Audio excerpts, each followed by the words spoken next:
أعوذ بالله من الشيطان الرجيم.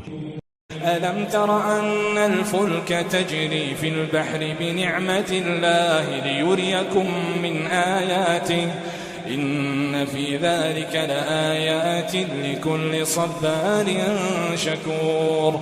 وإذا غشيهم موج كالظلل دعوا الله مخلصين له الدين فلما نجاهم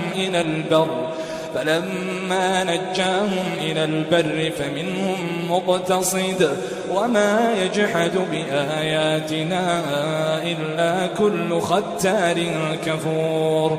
يا أيها الناس اتقوا ربكم واخشوا يوما لا يجزي والد عن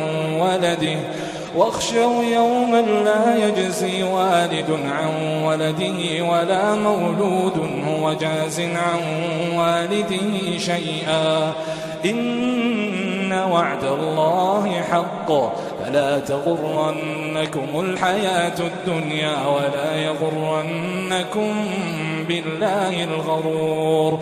إن الله عنده علم الساعة وينزل الغيث ويعلم ما في الأرحام وما تدري نفس ماذا تكسب غدا وما تدري نفس بأي أرض تموت إن الله عليم خبير.